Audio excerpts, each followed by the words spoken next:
The transport shuddered as atmosphere tore at its hull. Princess Alara pressed her daughter closer, feeling the child's heartbeat flutter against her ribs.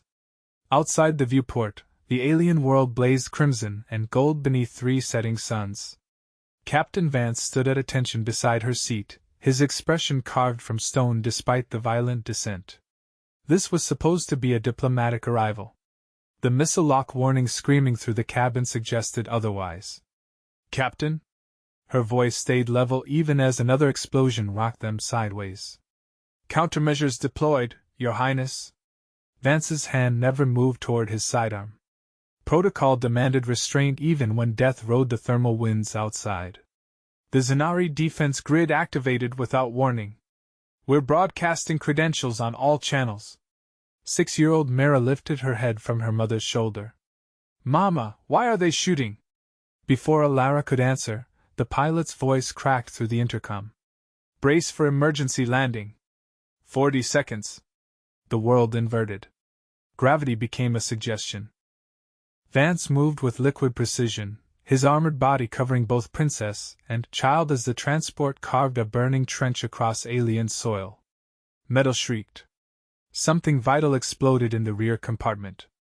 Then silence, broken only by the hiss of escaping coolant, and Myra's quiet whimpering. "Status." Alara's command emerged steady despite the blood trickling from her temple. Vance pulled himself upright, already assessing threats through the cracked viewport. "Hull integrity compromised. Communications offline. We're approximately 8 kilometers from the Zenari capital spire." He paused, his jaw tightening almost imperceptibly. "We have company." Through the settling dust, figures approached. Tall, crystalline beings that refracted the sunlight into dancing patterns across the wreckage. Zenari warriors, their chitinous armor gleaming with embedded technology that humanity had barely begun to comprehend. 20 of them, weapons raised but not firing. "They're waiting," Vance observed. His hand moved to his pistol, then away. "Analyzing our threat level. Or our value." Alara stood, lifting Mira with her. Blood stained her formal diplomatic gown, but she straightened her spine with the weight of 3 generations of queens behind her. "We proceed with protocol. They fired on us, but they haven't executed us. There's calculation here." The transport's rear hatch groaned open. 2 Zenari soldiers entered, their movements precise and alien. Compound eyes reflected Alara's face in fractured prisms. One spoke in clicks and harmonics that her translator implant struggled to process. "You will come. The Sovereign demands accounting." Vance shifted his stance by millimeters. Alara recognized the movement. Combat readiness masked as formal attention. "Her Highness Princess Alara is here under treaty arrangement. This attack constitutes an act of war against the Terran ascendancy. Treaties are words." The Zenari's translator rendered the dismissal with chilling clarity. "You are here. You are vulnerable. You will explain why your vessel carried weapons while claiming peace." Alara's blood went cold. "We carried no weapons beyond standard security arms. This was a diplomatic mission. Your cargo bay contains Terran plasma charges. Enough to level our council chambers." The Zenari warrior's weapon rose slightly. "You will come. Now." Myra's small hand gripped her mother's dress tighter. The child said nothing, but Alara felt her daughter's fear like a physical weight. Vance stood motionless, his eyes tracking every Zenari in the compartment, calculating odds that would result in their deaths within seconds. "Captain, stand down." Alara kept her voice gentle but absolute. "We're going to walk out of here with dignity. Someone planted evidence to destroy the summit, and we'll prove it." "Your Highness, that's an order." Vance's throat worked once. Then, he nodded and stepped aside, though his body angled to keep himself between the Zenari and the princess. They emerged into alien air that tasted of copper and ozone. The capital spire rose in the distance, a twisting monument of living crystal that seemed to breathe with its own inner light. Transport platforms waited.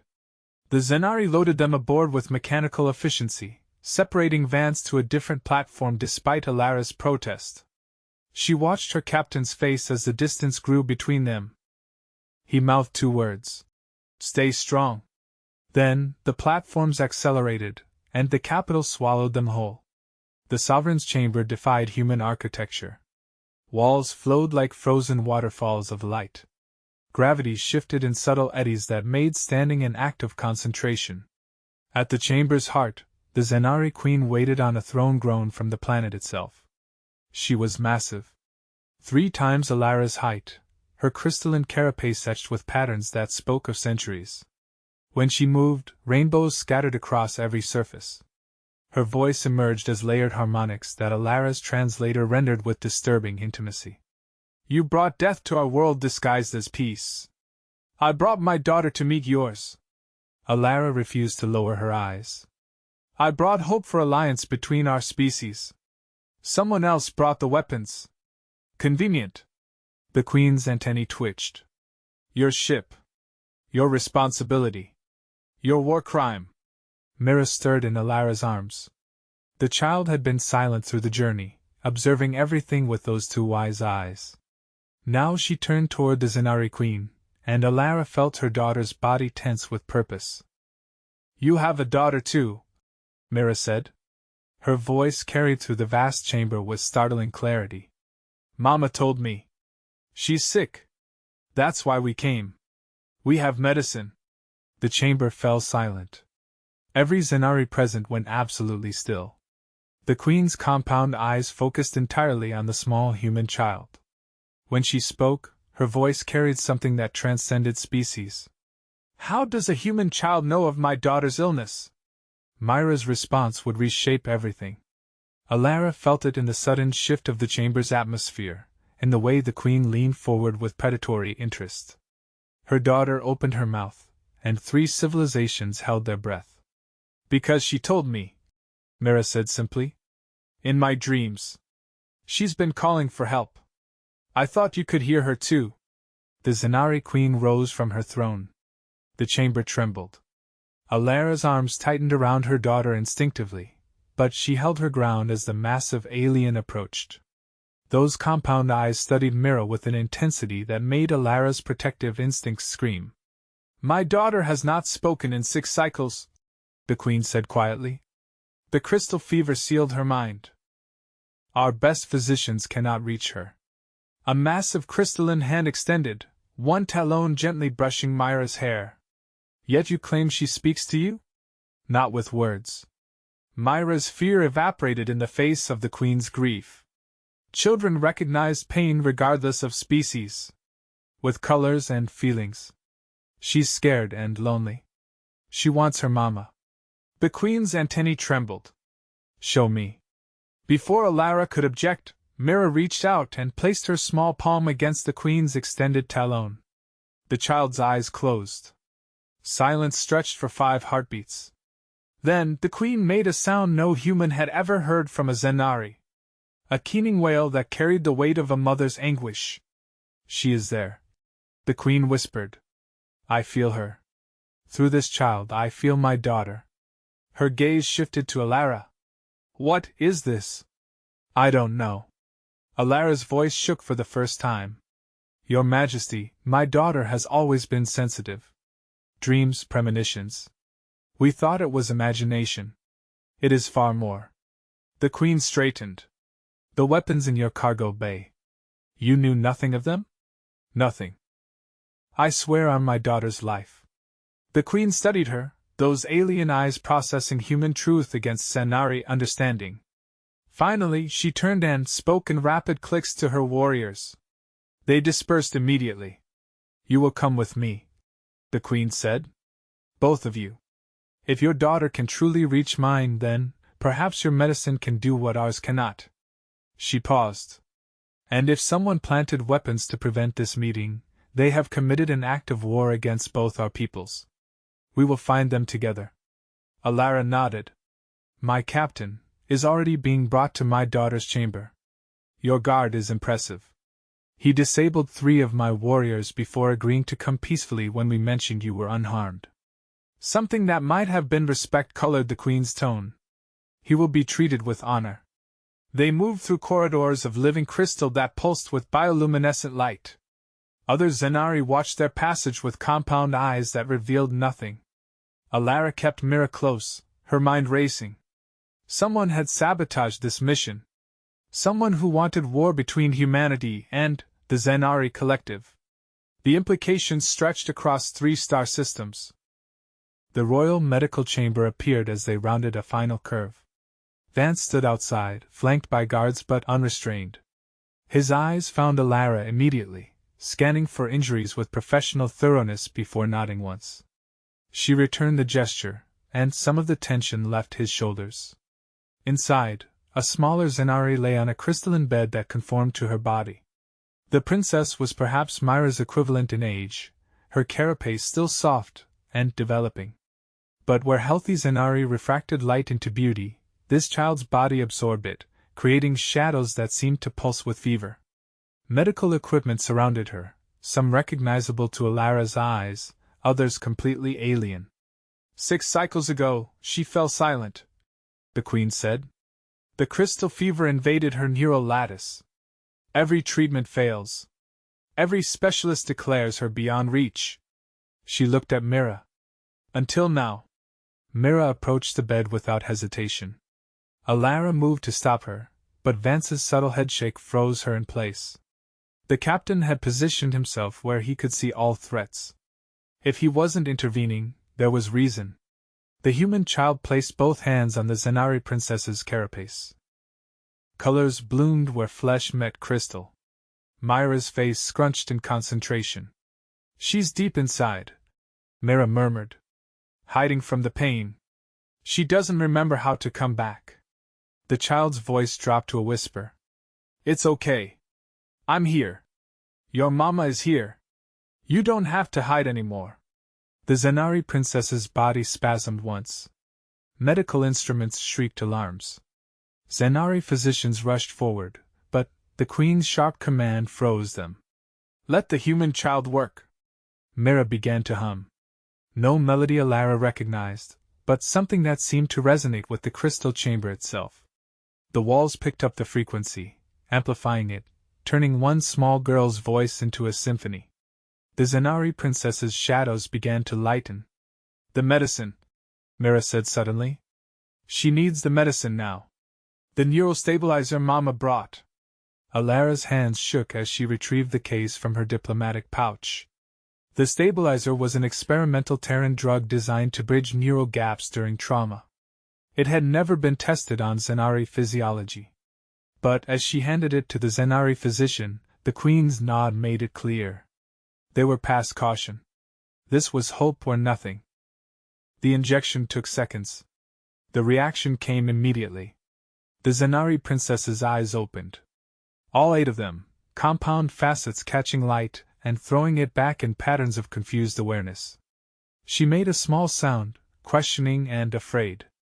Her mother was there instantly, gathering her daughter with a gentleness that transcended species.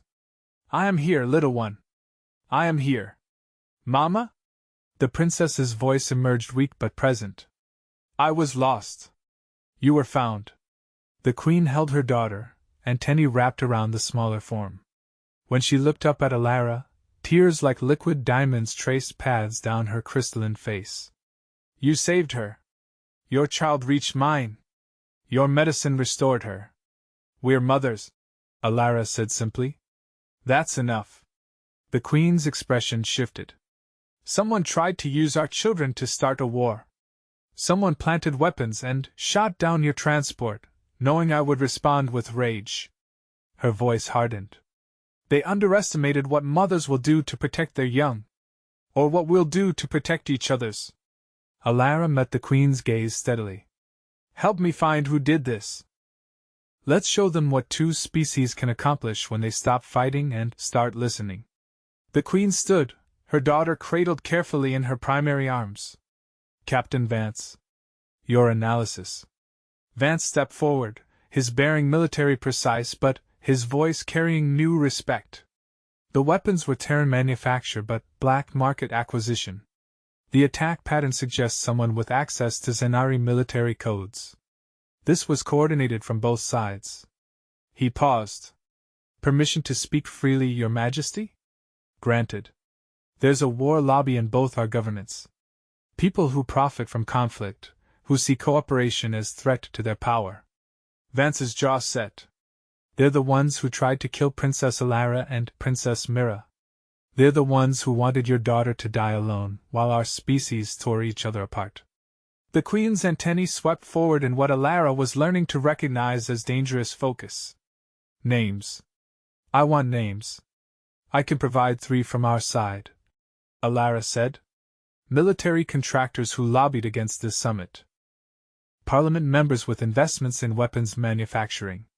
And I can provide 7 from mine. The Queen's voice promised cold justice. This conspiracy ends today. She looked down at her daughter, then at Mira. Our children connected across species and dreams to prevent our destruction. We will honor that gift. She turned to her gathered council, who had witnessed everything in crystalline silence. Send word to the Terran Ascendancy. Princess Alara and her daughter are guests of honor, not prisoners. The attack on their vessel was internal sabotage, and we will collaborate to expose all responsible parties. Her voice resonated through the chamber. And send word to our people, the Alliance stands. Our children's generation will not inherit our wars. The council dispersed with rapid efficiency. Alara felt the chamber's atmosphere shift from hostility to something unprecedented. Alliance built not on treaties but on 2 mothers' shared desperation and love. Mira and the Zenari princess sat together on the crystalline bed, the human child explaining something with animated gestures while the alien princess listened with rapt attention. They couldn't speak each other's languages yet, but understanding flowed between them in ways that transcended words. They will change everything, the Queen observed. These 2 who reached across stars to find each other. If we're wise enough to follow their example, Alara agreed. She felt the weight of the moment. This chamber, these children, this fragile trust. History balanced on the edge of a decision. War or peace? Fear or hope? Vance cleared his throat gently. Your Highness, I should mention. Our black box recorded the weapons being loaded by a Terran security team 3 hours before departure. They used diplomatic credentials signed by Admiral Cortez. Alara's breath caught. Cortez commanded the Third Fleet. He'd opposed the summit from the beginning, but to commit treason on this scale. The Zenari who provided our defense codes was my own military advisor, the Queen said quietly. I trusted him with my life and my daughter's safety. Her antennae drooped briefly before snapping back to rigid attention. We were both betrayed by those we trusted most. Let that be our first shared lesson. And our first shared triumph will be bringing them to justice, Alara said. Together. The Queen extended her talon again. This time Alara took it without hesitation. Crystalline and flesh, alien and human, 2 mothers sealing in alliance forged in their daughter's courage. Your captain shielded you during the crash, the Queen noted. Even knowing it might cost his life. Protocol demands it, Vance said simply. My life for theirs. Always. We have the same tradition. The Queen gestured to her own guards. Perhaps our warriors should train together. Learn from each other. I'd be honored, Your Majesty. The Queen's antennae twitched in what Alara was learning to recognize as amusement. You fought 3 of my best to a standstill. The honor would be ours. She turned back to Alara. You will stay as my guest until this matter is resolved. Your ship is being repaired with our best technology. And your daughter? She looked at Mira. She will be cherished as the bridge between our worlds. Mama, can I stay and play? Mira called out. The Zenari princess had produced what looked like a holographic game involving light patterns and musical tones. Both children were laughing, the sound transcending species barriers. Yes, sweetheart. Alara's throat tightened. You can stay and play. The Queen settled beside the bed, watching her daughter with an expression that needed no translation. Relief, joy, wonder, love. Alara recognized each emotion because she felt them herself watching Mira. Vance took up position by the door, ever vigilant. But his hand didn't rest on his weapon. For the first time since entering Zenari space, he stood at ease. The alliance would be formalized over weeks of careful negotiation. The conspirators would be exposed, tried, and sentenced under laws from both civilizations. Trade agreements would flow, cultural exchanges would begin, and eventually, the first joint colony would be established on a neutral moon where human and Zenari children would grow up knowing each other as neighbors rather than threats. But all of that started here. In this chamber where a mother's anguish met a child's impossible gift, and created something neither species had possessed alone. Hope. Understanding. Peace. The two princesses played while their mothers watched. Guards from different worlds stood shoulder to shoulder. And across 3 star systems, the machinery of war ground to a halt as word spread of what had been accomplished. Not through weapons or threats or political maneuvering. Through a small girl's dream-touched empathy and a mother's willingness to reach across the infinite divide of species difference to say the words that mattered most. I understand. I see you. I will protect what you love because I know what it means to love. The Zenari Queen spoke then, her voice carrying harmonics that Alara's translator rendered with perfect clarity. Thank you for saving my daughter. Thank you for trusting me with yours. Thank you for showing me that the universe is larger and kinder than my fear allowed me to see. She paused, and when she continued, Alara heard tears in the alien voice. Thank you for being a mother who understood another mother's heart. Alara couldn't speak past the tightness in her throat. She simply nodded and watched their daughters play in the light of 3 setting suns, knowing that this moment would echo through generations. 2 children laughing. 2 mothers watching. 2 species learning that the greatest courage wasn't found in weapons or walls, but in the terrifying, beautiful decision to lower your guard and extend your hand. The Princess Queen had shielded her daughter with his body. The alien queen had spoken with a mother's voice. And the future had been rewritten by the smallest hands and the bravest hearts. Outside, the Zenari sun set in waves of crimson and gold. Inside, the children played, and the universe grew a little less dark. 2/2